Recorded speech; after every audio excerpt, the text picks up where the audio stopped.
News, सच जरूरी है।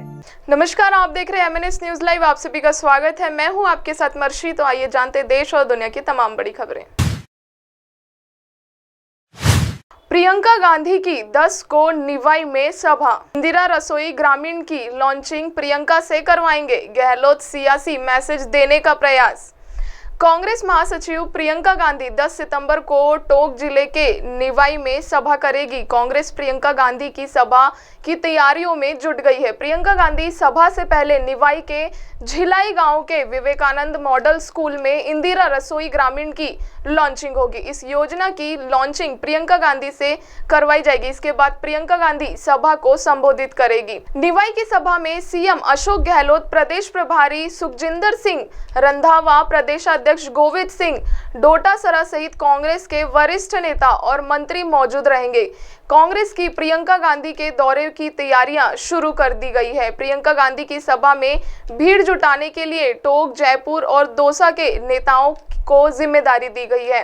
अब तक शहरों में 8 रुपए में खाने की योजना चल रही है। गहलोत ने गांवों में भी इंदिरा रसोई का सस्ता खाना उपलब्ध करवाने की घोषणा की थी। इसे इंदिरा रसोई योजना ग्रामीण के नाम से चलाया जाएगा। चुनावी साल में कस्बों और गांवों में 8 रुपए में खाने की योजना को सियासी फायदे के हिसाब से अहम माना जा रहा है। गहलोत सरकार महिला वोटर्स को फोकस कर रही है। 25 लाख महिलाओं को फ्री स्मार्टफोन दे रही है। महिलाओं के लिए इंदिरा प्रियदर्शनी फंड की फ्री राशन सहित कई योजनाएं शुरू की है। कांग्रेस इन योजनाओं के जरिए अब विधानसभा चुनाव में महिला वोटर्स को मैसेज देकर अपने पक्ष में करने का प्रयास कर रही है। प्रियंका गांधी की सभा और इंदिरा रसोई ग्रामीण की लॉन्चिंग के पीछे यही रणनीति है। प्रियंका गांधी विधानसभा चुनाव वाले राज्यों में शुरू से सक्रिय प्रचार करती रही है। कर्नाटक, हिमाचल के चुनावों में प्रियंका गांधी ने जमकर चुनावी सभाएं की थी। अब राजस्थान में भी प्रियंका की सभाओं की शुरुआत हो रही है। डालते हैं एक और खबर पर।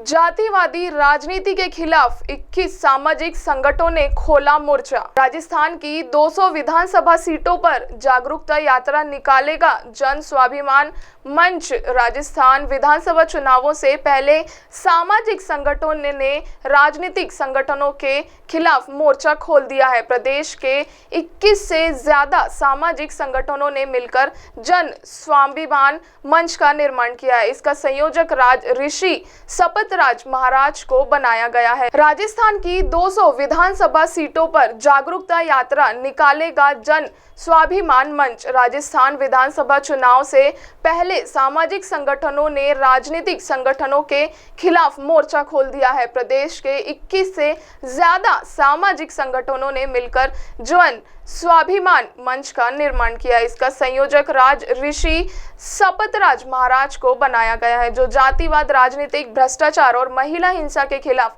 प्रदेश की 200 विधानसभा सीटों पर रथ यात्रा निकालेंगे।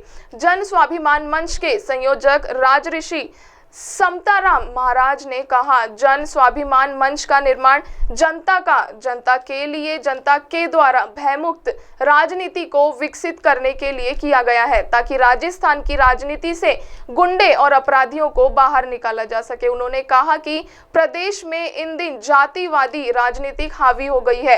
राजनीतिक दल भी जाति के आधार पर ही उम्मीदवारों को टिकट देते हैं, जिससे पूरे लोकतांत्रिक सिस्टम की धज्जियां उड़ रही है। ऐसे में जन स्वाभिमान मंच न सिर्फ राजस्थान की 200 विधानसभा सीटों पर यात्रा निकालेगी, बल्कि आम लोगों को उनके अधिकारों के लिए जागरूक भी करेगी, ताकि आने वाले विधानसभा चुनावों में आम जनता वोट के सुदर्शन चक्र का सही जगह इस्तेमाल करे। उन्होंने कहा कि राजस्थान में चाहे सरकारी नौकरी हो या फिर राजनीतिक व्यवस्था, हर जगह जातिवादी सोच के लोग बैठे हुए हैं, जो सिर्फ वर्ग विशेष का ही विकास करने का काम कर रहे हैं, जबकि आम जरूरतमंद लोगों को दर दर की ठोकर खाने के लिए मजबूर होना पड़ रहा है। राजस्थान की छोटी जातियां डर के साए में जी रही है। हर जगह जमकर भ्रष्टाचार हो रहे हैं, लेकिन पीड़ितों की कहानी सुनवाई नहीं हो रही है।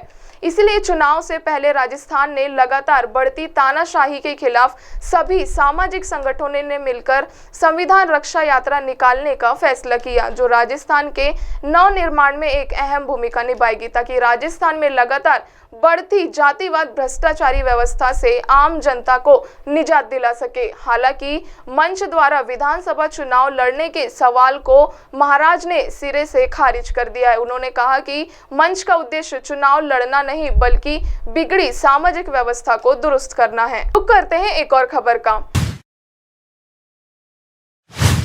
उप मुख्यमंत्री दुष्यंत चौटाला बोले, प्राइवेट सेक्टर में देंगे 75% आरक्षण। राजस्थान में 30 सीटों पर लड़ेंगे विधानसभा चुनाव। 25 सितंबर को सीकर में करेंगे रैली। दरअसल राजस्थान में विधानसभा चुनाव नजदीक आने के साथ ही सियासी की स्थान का सिलसिला भी शुरू हो गया है। कांग्रेस और बीजेपी को विधानसभा चुनाव में टक्कर देने के लिए इस बार जननायक जनता पार्टी भी राजस्थान के 18 जिलों की 30 विधानसभा सीटों पर चुनाव लड़ने की तैयारी में जुट गई है। गुरुवार को जयपुर में हरियाणा के उप मुख्यमंत्री और जननायक जनता पार्टी के नेता दुष्यंत चौटाला ने इसकी घोषणा की थी। उन्होंने कहा कि राजस्थान के हर जिले में जेजेपी पार्टी के कार्यकर्ता एक्टिव हो गए हैं। लगातार सदस्यता अभियान भी चलाया जा रहा है। इसी कड़ी में आज पूर्व विधायक प्रतिभा सिंह और पूर्व प्रशासनिक अधिकारी डॉक्टर मोहन सिंह ने पार्टी की संस्था को ग्रहण किया है। दुष्यंत चौटाला ने कहा कि राजस्थान की जनता ने अगर हमारा साथ दिया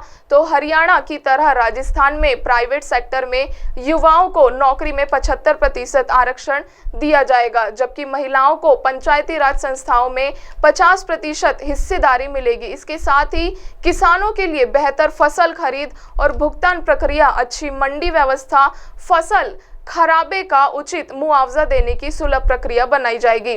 चौटाला ने कहा कि राजस्थान में कांग्रेस सरकार के राज में हालात बद से बदतर हो चुके हैं। हर विभाग में भ्रष्टाचार से सारे रिकॉर्ड तोड़ दिए हैं। वहीं महिलाओं पर अत्याचार और हिंसा के मामले में राजस्थान देश में नंबर 1 बन गया है। कांग्रेस सरकार के मंत्री और विधायक ही अपनी सरकार के भ्रष्टाचारों के आरोप को लगा रहे हैं, लेकिन कहीं कोई सुनवाई नहीं हो रही है। ऐसे में राजस्थान की शस्त्र जनता की आवाज बनकर जननायक जनता पार्टी ना सिर्फ राजस्थान में 30 सीटों पर विधानसभा चुनाव लड़ेगी, बल्कि इस बार किसी भी दल के लिए राजस्थान विधानसभा में जाने की चाबी जननायक जनता पार्टी के पास ही होगी।